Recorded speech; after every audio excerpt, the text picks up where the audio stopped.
Aquí comienza Club de Prensa con Gustavo Alegret.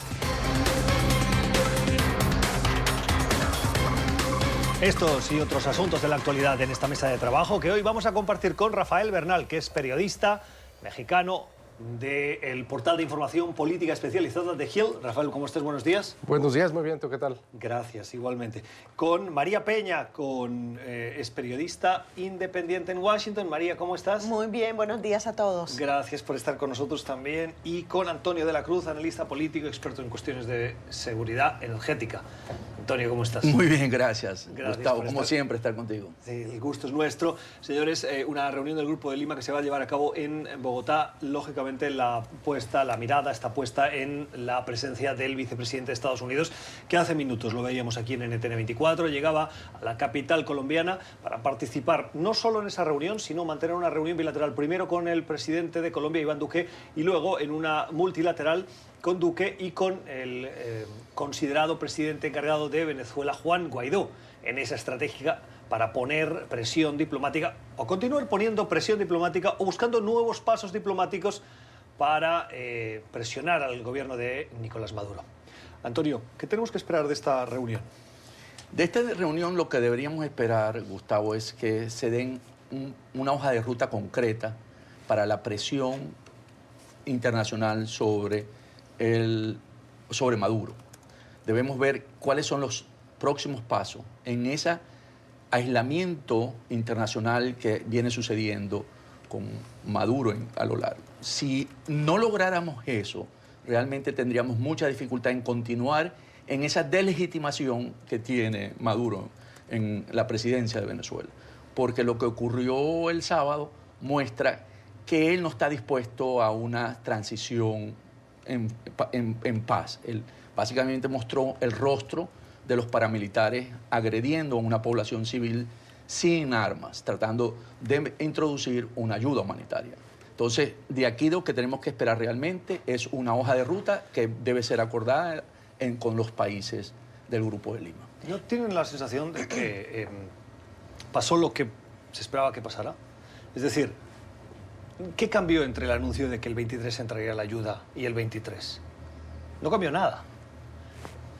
Continuó habiendo más presión, pero no cambió absolutamente nada. Y pues sí, hubo deserciones de algunos militares, un grupo importante, pero sigue siendo minoritario respecto de los militares que hoy mantienen la fidelidad a Nicolás Maduro.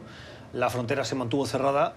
El presidente, considerado presidente por el madurismo, Maduro, dijo que la frontera permanecería cerrada y no entró esa ayuda. Rompió las relaciones es cierto. con Colombia, además. No cambia en términos de lo que es el status quo, pero cambia en términos de narrativa. La narrativa que vimos el sábado al usar la fuerza no había sido hecho por el gobierno usurpador de Maduro hasta ahora. Ese elemento es nuevo y cubrió toda la prensa internacional. Tenemos pronunciamientos de Bachelet diciendo que no lo tolera, tenemos pronunciamientos de Bill Clinton, tenemos pronunciamientos de Hillary Clinton, en donde ellos no aceptan eso que está puesto en escena por parte de Maduro. Entonces, esa narrativa sí cambió y ahí hay un cambio importante para los próximos pasos. Por eso que Guaidó dice en ese momento, todas las opciones están sobre la mesa, porque muestra que es una relación muy asimétrica, que por el simple hecho de la voluntad pacífica está costando mucho llegar a la solución. Pero aquí, bueno, no ha cambiado mucho en realidad, en el sentido de que el gobierno de Maduro sigue manteniendo el control del aparato estatal, del estamento militar. Esas deserciones fueron importantes, pero como un acto simbólico. No es que van a tildar la balanza de repente. Obviamente eso va a cambiar conforme vaya aumentando el aislamiento de Maduro y la presión internacional. Pero yo creo que esa pronunciación de Guaidó, que además otra pregunta que queda en el aire es qué va a pasar con él cuando intente regresar a Venezuela, porque él tenía prohibido salir, ¿no? Y presentarse en el concierto, liderar el intento de la entrega de la ayuda humanitaria y luego presentarse en El Dorado para esta cumbre de hoy, pues son actos de desafío, obviamente, pero habría que ver qué va a pasar con él si intenta regresar. Pero volviendo al punto que quería hacer yo, esa declaración de él de que la presión internacional tiene que mantener, que la comunidad internacional tiene que mantener todas las opciones sobre la mesa, yo creo que es una cuchilla de doble filo, porque él matizó que se refería a un cerco diplomático, cuando todo mundo, incluyendo Maduro, lo está usando como un arma política, diciendo, ¿lo ven? Los yanquis están detrás de este intento. Entonces yo creo que ahí es algo bien arriesgado, porque mientras Maduro logre hacer esa conexión que a sus ojos es un intento golpista apoyado y a lo mejor hasta financiado por el gobierno de Trump, yo creo que eso, por lo menos entre sus partidarios, le va a seguir sirviendo para sus fines. El propio gobierno de España, el canciller español, dijo que la Unión Europea, España en particular, no iba a aceptar una opción militar. Y yo creo que en realidad... El grupo de Lima reunido en Canadá, en Ottawa, dijo eso. Bueno, y ahora vuelve esto a flotar sobre esta cumbre, ¿no? Esta cumbre no está libre de controversia, precisamente por estas declaraciones de Guaidó. Ahora, yo ya lo había dicho cuando hubo esta reunión en la OEA sobre la crisis humanitaria en Venezuela. ¿Cuál es el plan B de la oposición si no logran hasta ahora su propósito de desbancar a Maduro? A mí me parece que es una pregunta muy crítica, Rafael, que nadie ha podido contestar hasta Rafael, ahora. Y es ¿crees que hay justamente- plan B? Ay, no, claro que no hay plan B. O sea, la oposición venezolana ha demostrado ser incapaz de generar un plan A realista hasta que llegó Guaidó, y esto llegó por simple hecho de los tiempos constitucionales, simplemente porque la reelección de Maduro fue a todas luces ilegítima. Y ahorita lo que estamos viendo es si logran aprovechar esta circunstancia. No se está viendo como que logran aprovechar esta circunstancia. Lo que cambió este fin de semana es se incrementó la retórica intervencionista, que finalmente, a pesar de lo que muchos puedan creer, y aparentemente Guaidó mismo cree, probablemente no ayude su causa. O sea, no ayuda la causa de derrocar a Maduro, meter más la idea de que vaya a haber una intervención estadounidense militar en Latinoamérica. O sea, un eso- amago, ¿no? Un amago de eso. Sí, simplemente el amago. O sea, no es, es una República Dominicana en 1964. Es un país mucho más grande y es un mundo muy, muy diferente. Otro tema importante. Este grupo de Lima es el grupo de Lima más uno menos uno. Más uno Brasil, menos uno México. Sin el apoyo de México se ve mucho más difícil. Y el gobierno de Brasil todavía está, digamos, todavía está agarrando causa. Evaluando, sí. O sea, todavía no, Bolsonaro no ha agarrado control institucional absoluto, no tiene la fuerza y credibilidad de un estadista. Pero sí se ve ahora, yo pues, el fin de semana vi muchos tweets, digamos, de oposición venezolana, de gente hablando con Guaidó, pidiendo abiertamente esta intervención.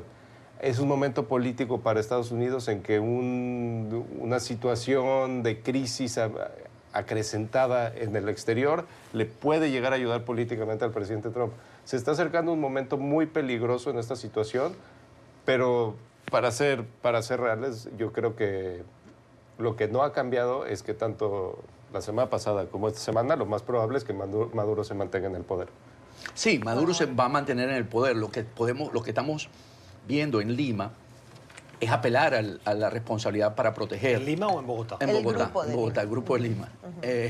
Es la responsabilidad para proteger a la ciudadanía venezolana con la ayuda humanitaria. Entonces, ese derecho es el que están pidiendo el acompañamiento de una fuerza internacional. Estados Unidos no podría intervenir unilateralmente en este momento. Tendría que tener a Colombia, a Brasil como mínimo acompañándolos. De otra manera es imposible. Hoy está mucho más sobre los hombros de Colombia esta solución que sobre lo mismo de Estados Unidos. Pero el problema- yo pero el quiero problema- entender qué es solución.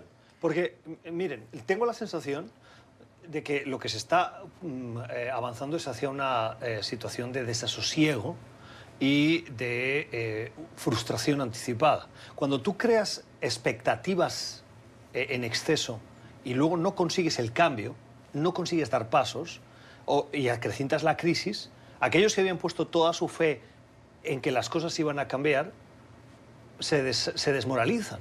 Y lo que estamos viendo es que ahí sí hay mucha presión, sí hay elementos que contribuyen a los cambios de narrativa, pero no ha habido una gran desafección por parte de las Fuerzas Armadas. y un No ejemplo ha entrado de la eso- ayuda humanitaria. Hay más muertos y las fronteras siguen cerradas. Pero es que además vemos, por ejemplo, Guaidó muy abiertamente, muy públicamente, asusando a los militares a que hagan estas deserciones, les promete amnistía.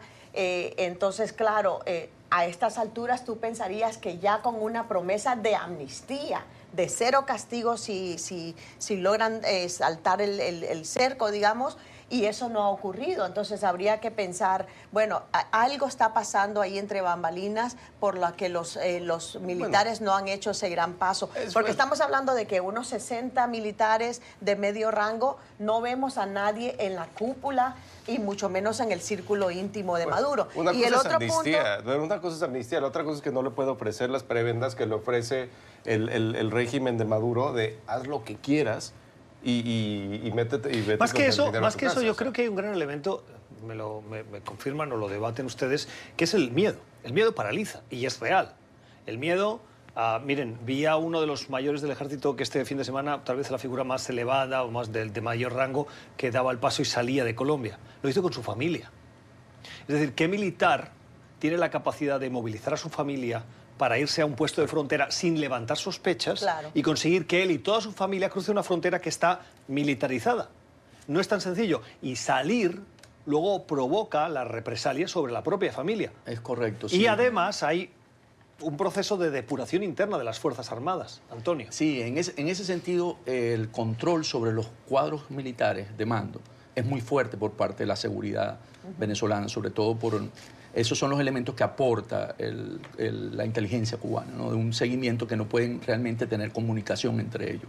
Y para responder cuál es lo que no hace que se disuelva esa cúpula es porque está incursa en negocios ilícitos. Recordemos el cartel de los soles, recordemos el manejo del oro en Venezuela. Sí, pero estos son seguramente los militares de alto rango. Pero son los que sostienen. Pero son los que sostienen son los dos a lados de la Maduro. moneda. Entonces, esa es la parte que les cuesta a ellos romper mucho, porque Guaidó, en ese sentido, como decía Rafael, no tiene un valor de cambio más fuerte que ese. Lo único que el valor de cambio que él podría hacer es que sea una amenaza real ante ellos.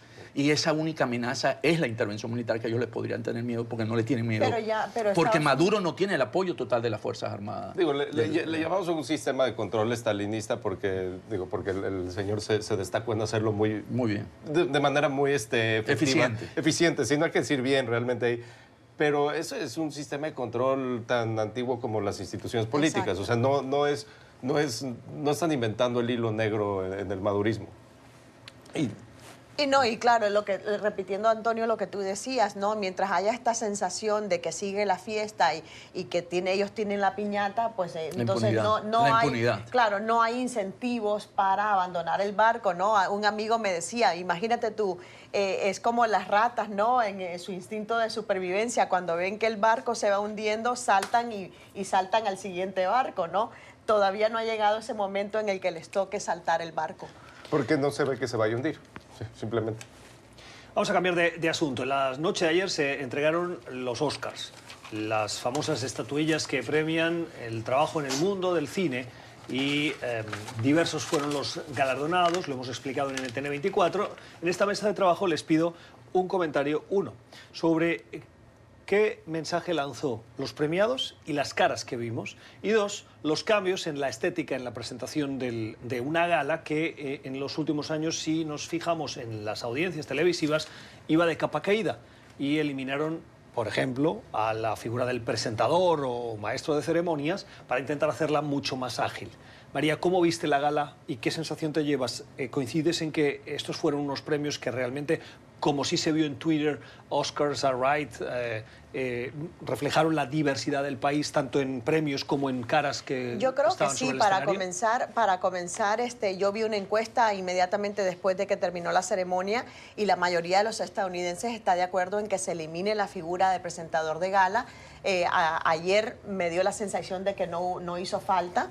Y lo que sí me gustó también es que para mí fue una plataforma para celebrar no solo la diversidad cultural y étnica de Estados Unidos, sino un tributo que se le hizo a los inmigrantes, a las mujeres, a las trabajadoras domésticas en particular en la figura de la película de Roma. Estuvo el chef José Andrés por segundo año consecutivo rindiendo ese tributo a los inmigrantes, él mismo siendo un inmigrante con mucho éxito.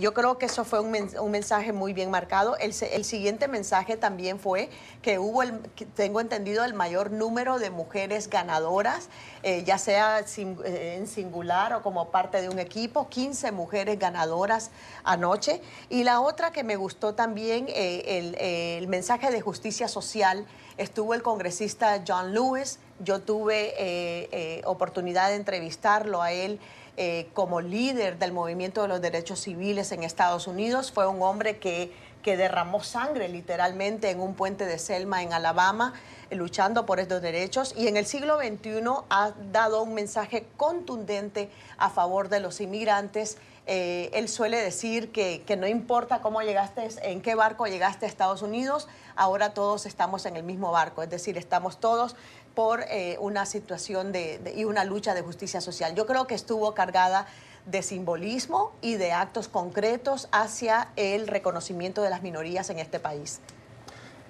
La academia generalmente maneja un balance entre tratar de ser un símbolo social y dar una imagen política de digamos, la aspiración de lo que quiere ser Estados Unidos, y realmente ser unos premios hacia la técnica y el arte del cine. Ese balance 9 de cada 10 veces les falla. Ayer estuvo un poco mejor, hubo ciertos momentos que me acuerdo ver y pensar que esto parece una burla de Hollywood, el momento musical entre Lady Gaga y Bradley Cooper. Le cambia de canal, pero eso era de la película. Pero eso es por gusto personal. No, estuvo bien. Estuvo bien. Y le añade al morbo, porque hay un rumor de que sí hay un romance entre los dos. No sé, si yo fuera escritor de Saturday Night Live estaría feliz con ese segmento. Pero, bueno, una cosa que tenemos que poner muy en claro es que desde 2014 solo una vez no ha ganado un mexicano mejor director, que rarísimo eso, porque digo... Últimamente los mexicanos se han destacado por ser muy buenos cineastas. En la época de oro se destacaron por ser muy buenos cineastas. Antes y en medio, yo creo que, bueno, olvidemos esa época. Pero sí, es un balance y sí se ve este balance entre la política y una premiación sobre la técnica. Bueno, imagínate que el presidente Trump tuvo que mañanear hoy para tuitear en contra de Spike Lee, porque Spike Lee anoche se sacó una libreta amarilla a estar leyendo un discurso muy anti-Trump. Entonces, lo primero que hizo el mandatario hoy decir es, bueno, la próxima vez a mi amigo Spike Lee le recomiendo que mejor no lleve esos apuntes que ni los supo leer bien, ¿no? Entonces, el gran momento, la felicidad de Samuel L. Jackson cuando ganó Spike Lee, ese es un momento clásico de los Oscars. Claro. Sí, claro. O sea, viendo también quiénes ganaron. Roma ganó 3 Oscars, ¿verdad? Y es un elemento importante. Black Panther ganó también varios Oscars. Y te da entonces eso de la diversidad y te permite tener en cuenta que Hollywood de alguna manera apunta a esos nuevos valores, ¿verdad? De la cultura afroamericana, porque Black Panthers básicamente es reforzar los valores de héroe en la cultura afroamericana. Apunta a nuestros valores. Bardem habla en español su discurso, que es un discurso importante y fue transmitido como tal. Entonces sí hay unos elementos, ¿verdad?, interesantes para el posicionamiento de Hollywood como cultura, porque recordemos que aquí trabajamos la cultura, ¿no?, de Estados Unidos, que posiciona ante lo que se viene en la elección del 2020. Bueno, y por eso Spike Lee hizo ese comentario.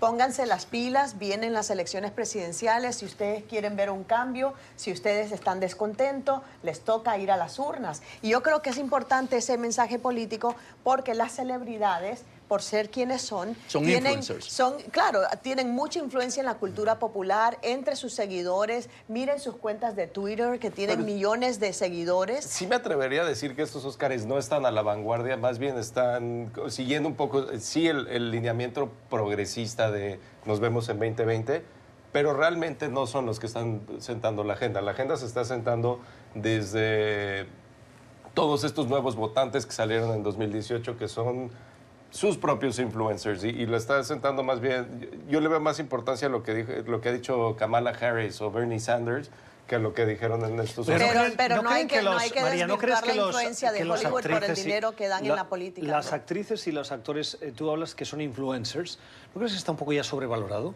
Es decir, en las elecciones del 2016, los actores estuvieron en las figuras públicas más bien con Hillary Clinton y acabó ganando Donald Trump. Sí, Hillary Pero Clinton ganó eso fueron por otros 3 millones de factores. votos. Sí, 3 millones de votos más que Trump en el voto de acuerdo, pero popular. en las elecciones de medio término, del final del año pasado, hubo también determinadas voces que se posicionaron y un éxito relativo.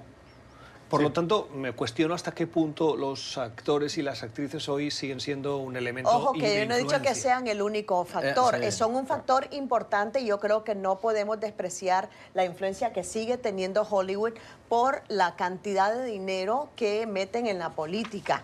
Y cuando, por ejemplo, se acercan las elecciones, salen siempre las celebridades a grabar anuncios comerciales o anuncios políticos para determinado candidato.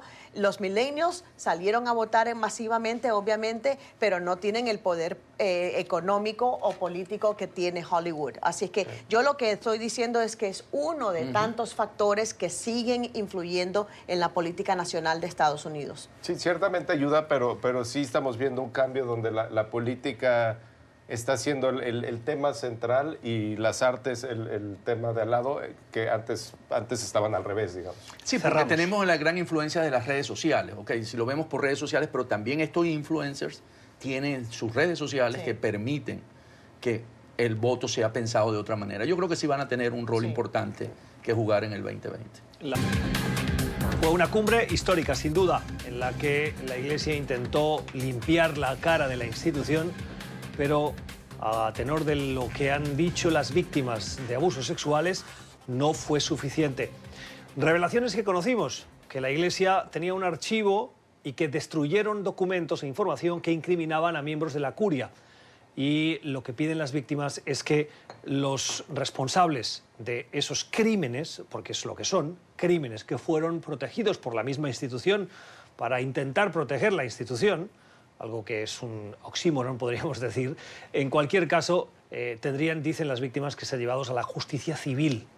Una cumbre, una pérdida de oportunidad o un paso más, aunque pequeño, Antonio, para que la Iglesia purgue esa época o ese capítulo negro de su historia.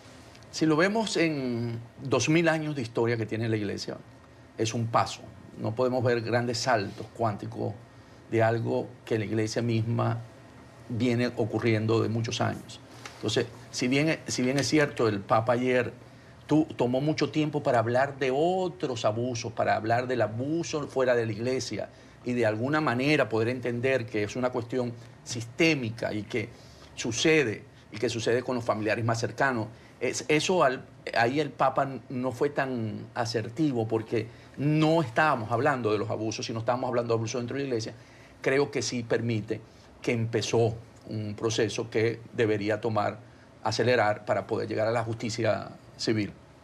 Hay un balance aquí. El Papa dio el discurso que muchos de los sobrevivientes querían oír en términos de lo que dijo él y de la manera en que dibujó el patrón de abuso sexual de la Iglesia, pero no dio los pasos específicos que debía de dar para castigar a los abusadores sexuales. Oí una entrevista con un sobreviviente de abuso sexual eclesiástico que no quería ni siquiera que se diera el paso dentro de la justicia civil, que se diera el paso dentro de la justicia de diferentes jurisdicciones. Él quería que se hiciera el cambio dentro del derecho canónico.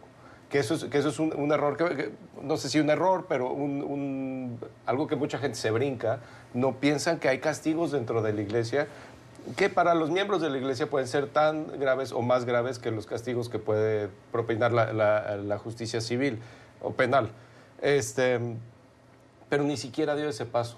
Entonces sí es un avance en términos retóricos, pero a todas luces parece que el nivel de sufrimiento que se impartió no está en una balanza, no está balanceado correctamente con los pasos que dio el Papa en este discurso. Pero yo creo que sí es importante que el hecho de que se haya realizado una cumbre específicamente para empezar a tener este doloroso diálogo sobre cómo indemnizar a las víctimas, cómo reconocer ese sufrimiento que muchos han arrastrado durante décadas o han sufrido en silencio y que hasta ahora tienen valor de denunciarlo públicamente. Yo creo que el hecho de que se esté hablando ya eso es un buen primer paso. Obviamente lo siguiente va a ser también importante. ¿Cuáles van a ser los siguientes pasos que hace el Vaticano? Medidas concretas. Las víctimas piden rendición de cuentas. Las víctimas obviamente dicen que aunque les dieran dinero, el dinero nunca les va a borrar el dolor que les causaron, psicológico, el trauma, etcétera, ¿no? Yo creo que es importante reconocer que se ha dado ese paso, porque al Papa Francisco también se le ha criticado por, no a él directamente, sino de decir, bueno, usted sabía que muchos cardenales, obispos han encubierto estos delitos y por qué no se está haciendo nada. Aquí en el área local vemos, por ejemplo, el cardenal Theodore McCarrick, que estaba en un pedestal y ahora ha caído a lo más bajo y ahora está en un lugar refugiado en Kansas. Y para él, o sea, lo peor que le puede pasar es justamente el castigo que le han dado. Falta ver, obviamente, cuando hablas de justicia penal, yo tengo entendido que como muchos de estos delitos ya ya prescribieron, pues no van a poder obtener justicia por esa fuente, por María, esa vía. Pero ¿no tenía que salir de esa cumbre esas medidas concretas? Yo recuerdo el jueves reportando aquí en NTN 24 respecto de las expectativas que tenían que salir de esa cumbre y el mismo Papa dijo, tiene que salir de medidas concretas. Y lo que estamos viendo es que no salen medidas concretas, salen compromisos. Compromisos que a todas luces son los esperables cuando tienes un problema endémico o sistémico, han dicho ustedes, dentro de la institución, de encubrimiento y de comportamiento inadecuado. Y las medidas concretas es, vamos a continuar luchando, vamos a llevar a los responsables a la justicia, vamos. Pero las medidas concretas tienen que ser el cambio en el derecho canónico, el compromiso, otras reformas, el claro. compromiso de entregar inmediatamente a los sistemas civiles, a los responsables de los abusos. Esas son medidas concretas. Pero sí se están haciendo, yo creo que sí hay medidas concretas. Aquí en el área de Washington tenemos el caso de un sacerdote que está acusado de abusar de una menor, ahí mismo en la sacristía, ¿no? Entonces, ¿qué pasa? A este señor está ahora un proceso penal en su contra. Yo creo que esa es una medida que los feligreses ven como un aviso de que sí habla con seriedad la Iglesia para castigar a los responsables de estos abusos. Yo creo que sí es frustrante que la justicia pues marcha a paso muy lento o demasiado lento para las víctimas, pero yo creo que sí hay esperanza de que el Papa ya abrió esa puerta, ya no puede dar marcha atrás cuando está prometiendo estas reformas. Voy en esa línea de pensamiento, fíjate. Yo creo que si bien es cierto, los casos anteriores no tienen una solución inmediata, ¿no? Pero sí, a partir de ahora se abre un proceso que sí va a permitir, yo estoy de acuerdo con María en eso, de que va a permitir que eso vaya reduciéndose, ese abuso, porque sí crean las condiciones para ello. O sea, es cierto, lo anterior no se resuelve, pero lo que viene le pone bastante dificultad y está siendo tomado en cuenta. Hay algo importantísimo, la crítica sobre la lentitud tiende a recaer sobre este Papa, lo cual a mí me parece un gravísimo error, porque este Papa es el que está reformando a la Iglesia. Claro. Y el hecho que existe esta lentitud, como tú hablas de los 2000 años, quiere decir que hay una parte de la Iglesia que está renuente, que está peleando en contra de estas reformas. Eso es lo que nos debe preocupar de la Iglesia Católica. Digo, por ejemplo, imagínense que el Papa Juan Pablo II hubiera intentado hacer este tipo de reformas. No se lo imagina uno porque Bueno, son primero sus... ni se hablaba de los abusos. Yo creo que no se hablaba de los abusos. Se conocía de ciertas partes. Sí, por pero ejemplo, no se hablaba. Pero no de la forma que está ahora Lo peor de abierto. todo es que se hablaba como en tono de Secreto, broma. de secreto. Era en tono de broma. Oye, te tocó estar de acólito con ese cura, jajaja. Y digo, y ahora lo vemos y es lo menos chistoso del mundo. Pero en esa época así era simplemente un hecho. Y hay esa fracción de la Iglesia que realmente está luchando para que no se den estas reformas. Y cualquiera que entienda, aunque sea de pasadita, la política del Vaticano, sabe que el Papa Francisco está luchando una batalla política de las más fuertes que se están dando hoy en día y aparentemente, de todo lo que podemos ver, lo está luchando a favor de hacer estas reformas en favor de los dañados. Exactamente. 15 minutos en Bogotá, Lima, Quito y la costa este de Estados Unidos. Este domingo ha habido una manifestación que ha llamado la atención en Moscú, en la capital rusa. No solo en Moscú, en una veintena de grandes ciudades de Rusia se han manifestado ciudadanos a los que, a tenor de lo que se escuchaba en las calles, les unía un único mensaje, un único motivo: la oposición a Vladimir Putin. Escuchamos frases como "fuera Putin, fuera el zar, Rusia será libre". El motivo de las convocatorias era recordar a la figura del líder opositor asesinado, Boris Nemtsov. Nemtsov fue asesinado hace 4 años y hoy parte de los rusos lo recuerdan. Y este domingo lo recordaron en las calles. La oposición a Putin, que habitualmente, señores, pasa desapercibida, pero hemos visto en las calles de Rusia este fin de semana, es importante y como mínimo consigue movilizar a la gente para que con las temperaturas tan bajas que había en Moscú y la nieve, la gente no ha tenido ni frío ni miedo para decirle no a Putin. Tenemos la tendencia de ver a Putin como un ente intocable por arriba de la política, que hasta cierto punto sí ha logrado posicionarse así, pero él mismo también tiene debilidades políticas y él tiene que hacer un manejo de política doméstica como cualquier otro presidente. Bajó su popularidad por unos cambios en me parece que legislación sobre retiros, que básicamente recortó los retiros de cierto sector de la población rusa, y se ven que sí le golpean, o sea, sí tiene debilidades políticas Putin. Pero a pesar de eso, o sea, esto es relativamente chico. O sea, para la cantidad de abusos y su manera de control político tan agresivo, o sea, que este sea su problema, ya quisiera cualquier presidente. Ya quisiera Macron que los chalecos amarillos fueran de este tamaño.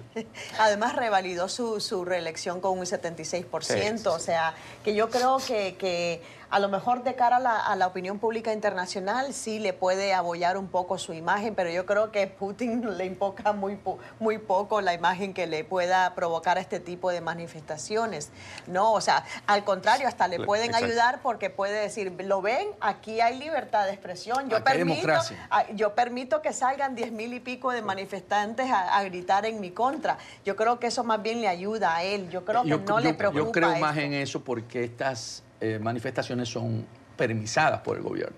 Otras que podrían tener no son. Entonces aquí hay una intencionalidad por parte del gobierno de mostrar esa cara, ¿no? Esa cara de que si comparamos con la de hace 4 años salieron 70,000 personas. En esta oportunidad salieron 10,000. Entonces si vemos eso no tiene ese gran impacto de oposición en una elección futura de Putin. Y no es para hacer la implicación de que Putin haya estado detrás de las manifestaciones. Sí, se da de forma natural. Simplemente que aplastar esta oposición lo va a hacer ver mal y le va a costar más, le sale más caro que las albóndigas. No tiene ningún rédito político. Sí. La opinión de nuestros analistas hoy en esta mesa de trabajo. Hanoi se prepara con los últimos detalles para esa cumbre que va a recibir y el mundo va a volver a ver en una misma mesa, en una misma sala, a el líder norcoreano Kim Jong-un con el presidente de Estados Unidos, Donald Trump. Una cumbre que tenemos la sensación ha sido ciertamente el siguiente paso a un estancamiento de los compromisos que tenían que salir de la primera y que, coinciden los analistas y la comunidad internacional, tampoco se han visto avances. Ahora lo preguntamos en nuestra mesa de trabajo. En cualquier caso, Kim Jong-un ya viaja, en tren lo hace a Vietnam y Donald Trump saldrá hoy, esta mañana, a las 12, ya camino para iniciar esa cumbre, que en esta ocasión va a ser una cumbre de 2 días, en la que, Rafael, ¿qué tenemos que esperar? Tenemos que... no sabemos, se están juntando los dos líderes más impredecibles del mundo. Trump llega con una agenda de desnuclearización. Kim no tiene mucho que desnuclearizar. Finalmente, el programa nuclear de Corea sí es real y sí es un peligro real para Corea del Sur y para Japón, pero es relativamente chico. Lo que me da curiosidad a mí, sobre todo, es esta idea que Trump trae de que Norcorea puede ser una potencia económica. Hay algo de realidad en eso, es un poco... Eso, para que todos nos entiendan, lo ha dicho en sus mensajes de Twitter, mostrando un tono ciertamente sorpresivamente optimista respecto de Increíble. Corea del Norte, del líder norcoreano y de las expectativas de esta segunda cumbre. Que aquí, para ser perfectamente francos, es donde la relativa ignorancia de Trump sobre el sistema geopolítico puede jugar a su favor. Porque él llega, él no le preocupa realmente, bueno, no le preocupa mucho las violaciones pasadas de derechos humanos, posiblemente las futuras tampoco, no sabemos. No le preocupa realmente el sistema económico de Norcorea. Muchas cosas no le preocupan que Kim no estaría dispuesto a soltar.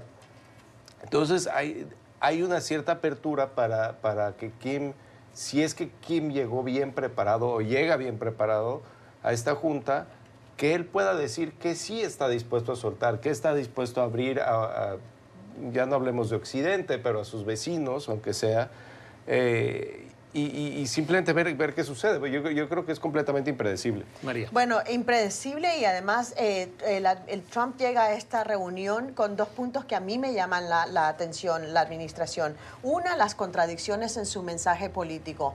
Trump ha dicho varias veces que Corea del Norte no es una amenaza.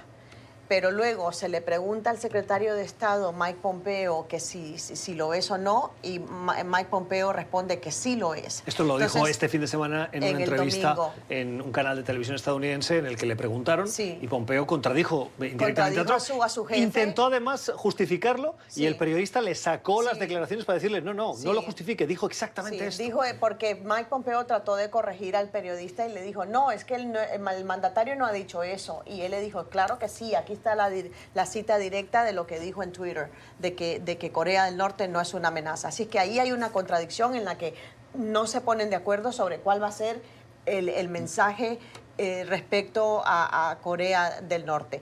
Y segundo, que no veo yo que la administración tenga un plan B en caso de que esta cumbre tampoco arroje resultados, porque recordemos que la primera que hubo entre los dos en junio del año pasado, pues también se quedó en una declaración de intención de compromisos, pero nada concreto. Llegamos ahora, no veo yo que tengan un plan B. En el caso de Kim Jong-un, no se quiera comprometer directamente a abandonar su programa nuclear.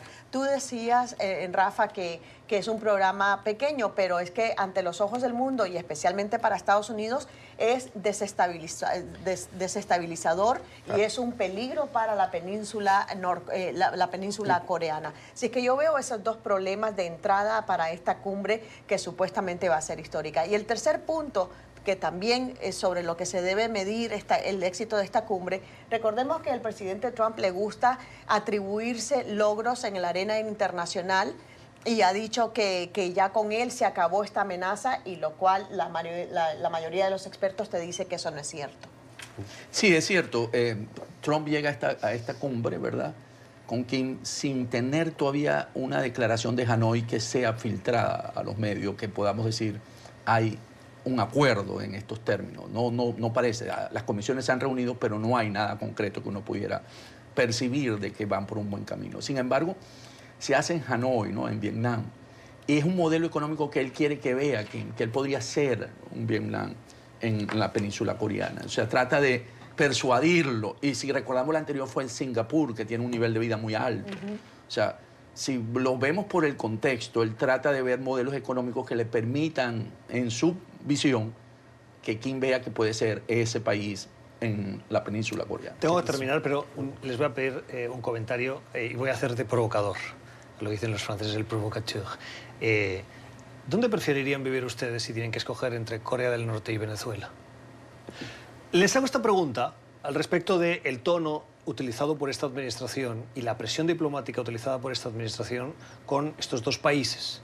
Y si aislamos los países y los casos, vemos una gran presión sobre Venezuela y un trato amable, incluso elogioso hacia el líder norcoreano Kim Jong-un, que tiene armas nucleares, que tiene a su población con una situación de derechos humanos y de crisis humanitaria. Hambruna. Y hambruna, que es catastrófica. Y yo sé que muchos televidentes ahora me están diciendo que esto no es comparable.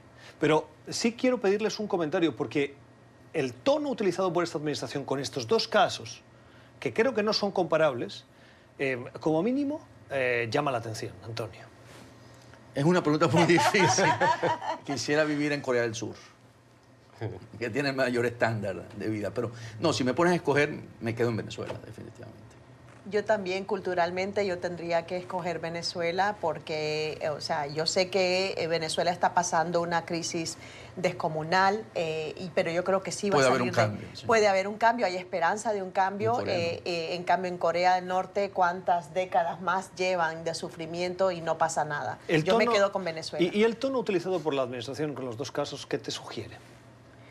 Yo creo que es simplemente una retórica donde la administración Trump está viendo a dónde saca más partido. En el continente obviamente le conviene mantener esta retórica contra Maduro, a pesar de que económicamente necesita, pese a lo que digan los expertos, necesita el petróleo venezolano. No sé, yo creo que Estados Unidos necesita el petróleo venezolano. Bueno, o sea, que sigue siendo uno de los principales. Ahora, con todas estas sanciones, claro. No, Estados que Unidos es el primer productor. En eso sí que le puedo decir con certeza que la motivación que tiene Estados Unidos en Venezuela no es el petróleo. Bueno, a pesar de la retórica. a Maduro que el claro, talking point que usa eso es la retórica, pero, sí. pero Estados Unidos es el mayor productor de petróleo hoy del mundo, si no con Arabia Saudí. No, el mayor productor. Es el mayor, tiene la técnica, ha desarrollado técnicas suficientes como para poder extraer petróleo con la técnica del fracking, además de la que ya produce, el sistema de producción de Venezuela es... Más bien Venezuela necesita el refinado de las refinerías que tiene en Houston para poder refinar un petróleo pesado que en muy pocos lugares del mundo, y Antonio es más experto que yo... Pero aquí vemos que la retórica de Trump, además, y de muchos de sus aliados republicanos en el Congreso, tiene obviamente matices políticos y electorales, porque en el sur de Florida la demografía ha cambiado mucho. Esa sí es una motivación. Entonces ahora vemos sí que, por ejemplo, necesitan el voto de los latinos, de los venezolanos en el sur de Florida. Entonces yo creo que sí tiene, no es para mantener cinismo, sino para ver la realidad del contexto en el que esta administración está actuando. O sea, a tenor de lo que dices... Maduro, porque recordemos que no es la primera vez que Estados Unidos viene imponiendo sanciones contra Venezuela. Lo hizo Obama también, ¿no? Entonces, ahora se recrudecen más porque tiene que mantener la presión internacional contra Maduro, pero a mí me parece que es, no sé, va a depender mucho de qué pase en las próximas semanas con la situación de Venezuela, pero yo es que no veo que más allá de la retórica Rafico, tenga... ¿dónde va a vivir Rafael? ¿Dónde vas a vivir, Rafael? Sí, bueno, yo seguramente en Venezuela solo por el clima, porque digo, o sea, entre morirse de hambre en el trópico y morirse de hambre en la nieve, yo sé cuál prefiero. Pero... ¿Cuál prefieres? Venezuela, el trópico, claro, el trópico, sí, o sea, digo, mínimo en la playa está más agradable. Pero sí hay un cierto grado de hipocresía en que en Latinoamérica la administración Trump está adoptando esta posición dura, digamos, de mediados de la Guerra Fría en contra del socialismo y contra el socialismo asiático, que tiene cierto historial con Estados Unidos. Comunismo, diría yo, ¿no? El comunismo asiático están tomando una posición débil. ¿Por qué, digamos, Kim es un joven prometedor que puede cambiar a su país y Díaz-Canel no? O sea, no hay, digo, no me parece que ninguno de ellos, yo no le diría así a ninguno de los dos, pero Trump sí le está diciendo así a uno de los dos. ¿Saben cuántas veces me ha dicho producción que vayamos al corte? 7 veces, señores. 7. ¿Se dan cuenta de la presión que sufre el presentador de este programa? Vamos a una pausa.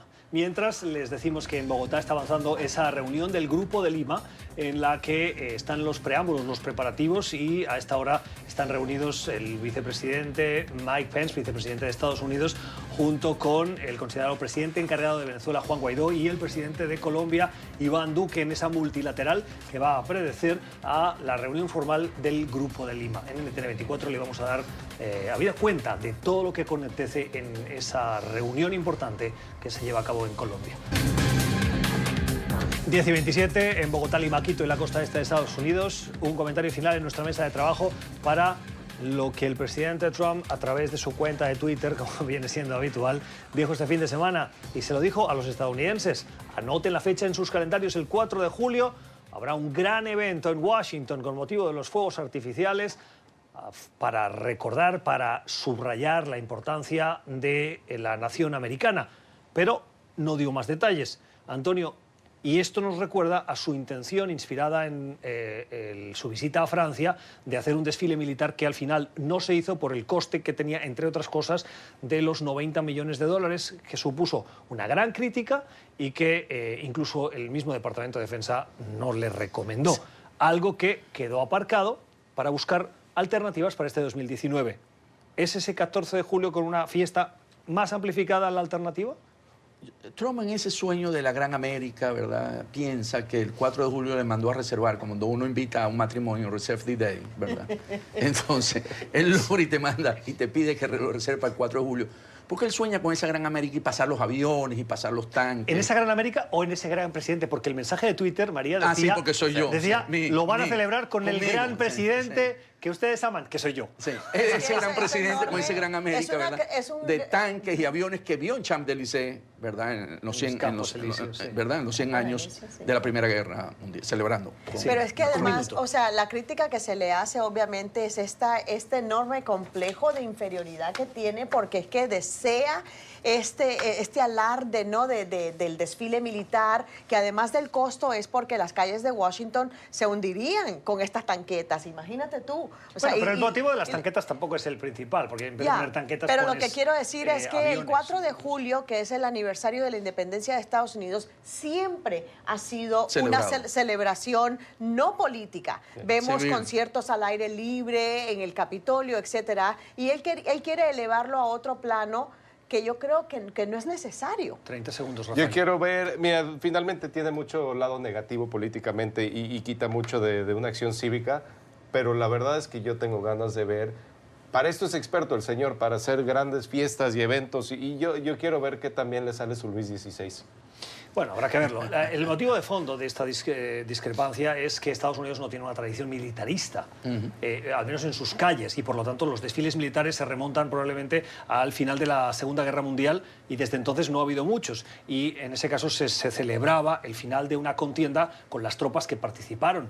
Pero la exhibición militar en las calles, como al estilo chino, norcoreano, o en el caso europeo, en el caso francés, que me parece que sea el único, no tienen cabida, al menos en la tradición de esta república. Bueno, lo tenemos que dejar aquí. Me hubiera gustado alargar un poquito más este último tema porque me parecía interesante. Hoy hemos compartido esta mesa de trabajo con Rafael Bernal, de The Hill, con María Peña, periodista independiente, y con Antonio de la Cruz, analista político. Gracias por haber acompañado a nuestros televidentes en esta mañana. Nosotros así hemos comenzado la semana. A ustedes les deseamos una feliz jornada. Volvemos mañana con más análisis. Que tengan un feliz día.